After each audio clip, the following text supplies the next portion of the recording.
We will have the latest on the situation in Washington in just a couple minutes. First, let's check in with Newswatch 12's Rachel Eiler, who spoke with people at a separate election protest today in Minocqua. Rachel, what were they saying?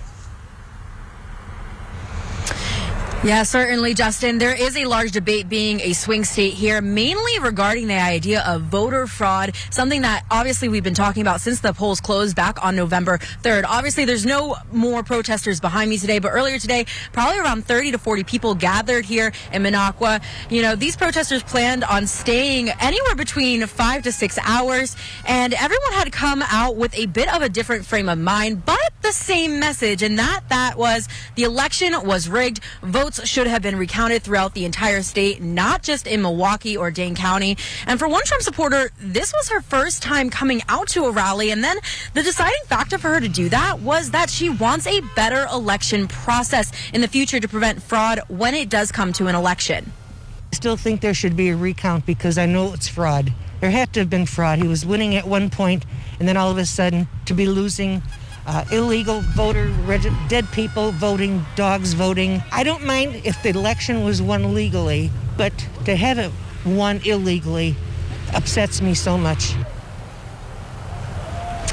Here at the rally, they both gathered right outside the train depot parking lot, waving their signs as well as marching up and down Highway 51. People of all ages were here, including one supporter who actually isn't even able to vote yet, but she did want to come out and make her voice heard.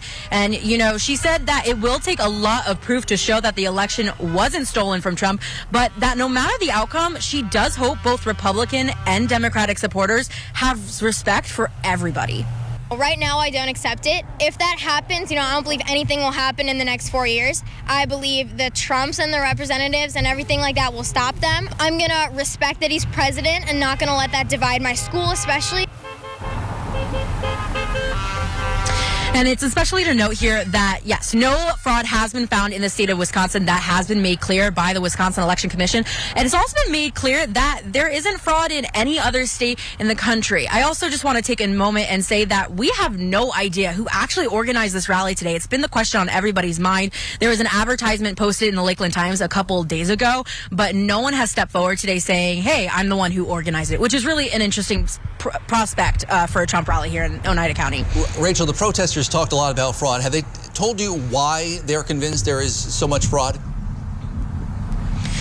Yeah, certainly. This was actually something we talked about, days after the election, right? This was such an important election that we actually had a huge number of new registered voters day of. And this is where confusion can come, right? We see that there are a certain number of ballots, but not that many people registered. And that was the main point that a lot of people brought up to me today. It's been the main point that they also pointed out in Georgia, which, has been recounted 3 times now. So essentially, I mentioned this a couple months ago, saying that it has taken days for the Wisconsin Election Commission to actually count how many people registered to vote day of election, including people who registered to vote before sending in those absentees. So without all those numbers in on day of election, it can be confusing, and that's where numbers can look skewed. But again, Wisconsin Election Commission, as well as other states, attorney generals and whatnot, have all stated that there has been no election fraud and that all votes that were legal were counted.